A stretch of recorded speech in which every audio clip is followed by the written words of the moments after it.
Chapter 15. The Yoga of the Supreme Person. The Supreme Personality of Godhead said, "It is said that there is an imperishable banyan tree that has its roots upward and its branches down, and whose leaves are the Vedic hymns. One who knows this tree is the knower of the Vedas. The branches of this tree extend downward and upward, nourished by the three modes of material nature. The twigs are the objects of the senses.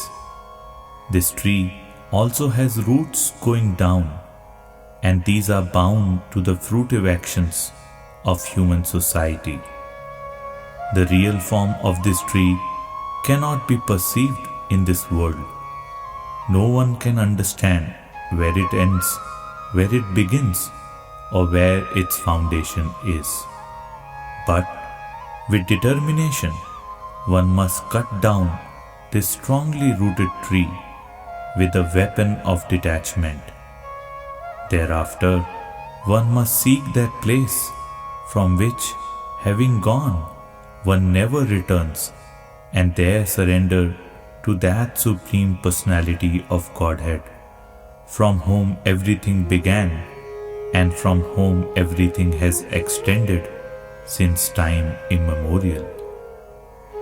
Those who are free from false prestige, illusion, and false association, who understand the eternal, who are done with material lust, who are freed from the dualities of happiness and distress, and who, unbewildered, know how to surrender unto the Supreme Person, attain to that eternal kingdom.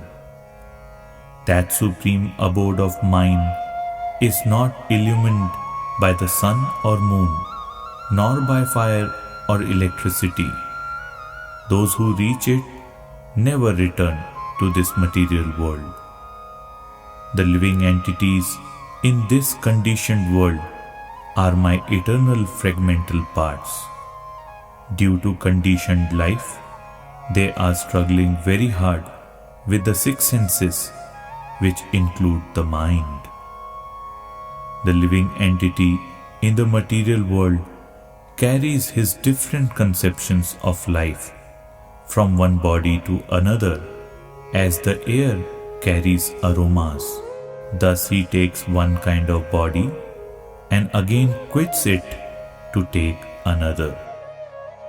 The living entity, thus taking another gross body, obtains a certain type of ear, eye, tongue, nose, and sense of touch, which are grouped about the mind.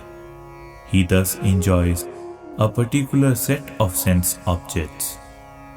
The foolish cannot understand how a living entity can quit his body, nor can they understand what sort of body he enjoys under the spell of the modes of nature. But one whose eyes are trained in knowledge can see all this. The endeavoring transcendentalists who are situated in self-realization can see all this clearly, but those whose minds are not developed and who are not situated in self-realization cannot see what is taking place, though they may try to. The splendor of the sun, which dissipates the darkness of this whole world, comes from me, and the splendor of the moon and the splendor of fire are also from me. I enter into each planet, and by my energy they stay in orbit. I become the moon and thereby supply the juice of life to all vegetables.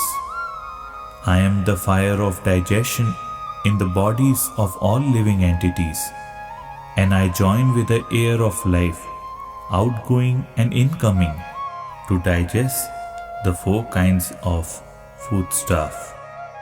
I am seated in everyone's heart, and from me come remembrance, knowledge, and forgetfulness. By all the Vedas, I am to be known. Indeed, I am the compiler of Vedanta, and I am the knower of the Vedas. There are two classes of beings, the fallible and the infallible. In the material world, every living entity is fallible, and in the spiritual world, every living entity is called infallible.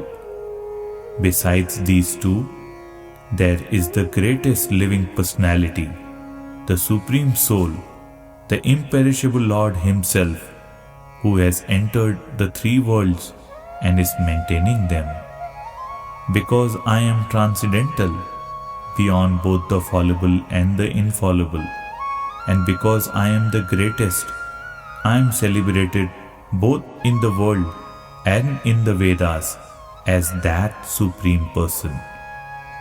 Whoever knows me as the Supreme Personality of Godhead without doubting is the knower of everything. He therefore engages himself in full devotional service to me, O son of Bharata. This is the most confidential part of the Vedic scriptures, O sinless one, and it is disclosed now by me. Whoever understands this will become wise, and his endeavors will know perfection. Thus end the Bhakti Vedanta translation to the 15th chapter of the Srimad Bhagavad Gita in the matter of Purushottam Yoga, the Yoga of the Supreme Person.